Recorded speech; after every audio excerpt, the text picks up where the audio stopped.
দেখুন, আমাদের তো দলীয় কর্মসূচি আছে।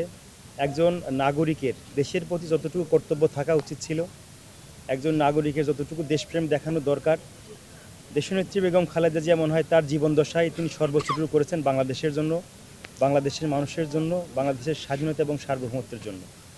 এবং সেই প্রতিদান কিন্তু বাংলাদেশের মানুষ তাকে ফিরিয়ে দিয়েছে। আপনারা দেখেছেন যে সর্বকালের ইতিহাসে তার জানাজায় মানুষ হয়েছে এবং মুসলিম বিশ্বে এটাই মনে হয় সর্ববৃহৎ জানাজা। বাংলাদেশের মানুষ তাকে ভালোবাসায় শিক্ষিত করেছেন।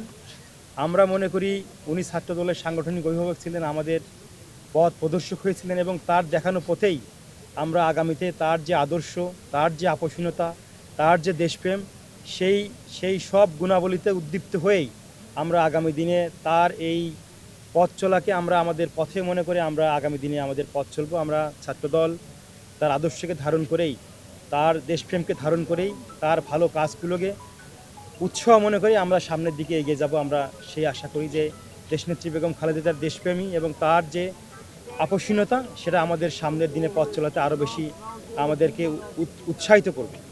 বেগম জিয়া না থাকার ফলে সামনের ইলেকশনে বিএনপি চ্যালেঞ্জের মুখে পড়বে কিনা আপনি মনে করেন? দেখুন, উনি কিন্তু মানুষের, সারা বাংলাদেশের মানুষের হৃদয়ের মণিকোঠায় ওনার স্থান ছিল।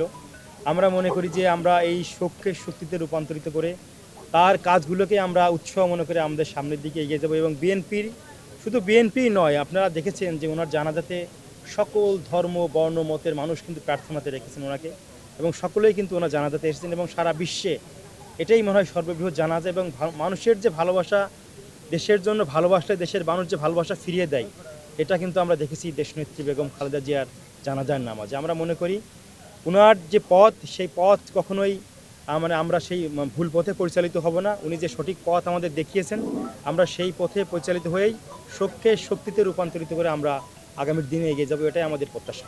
বেগম জিয়ার সাথে আপনার কোনো সুখকর স্মৃতি আছে কিনা? বেগম জিয়ার সাথে আমাদের স্মৃতি আছে। আমি যখন 15 সালে জেলে ছিলাম, আমি যখন বের হই তখন ওনার সাথে দেখা করতে গিয়েছিলাম গুলশান কার্যালয়ে।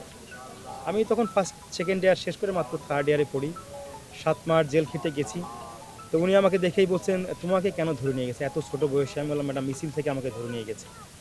উনি আমাকে মাতৃ স্নেহ দিলেন এবং উনি আমাকে বললেন যে রাজনীতি করো, ভালো করে দেশের জন্য কাজ করো। ওনার সেই কথা, সেই বক্তব্য আমাদের আজীবন মনে থাকবে এবং আমরা ওনার দেখানো পথেই আমরা পথ চলবো, আমরা সেই আশা করছি।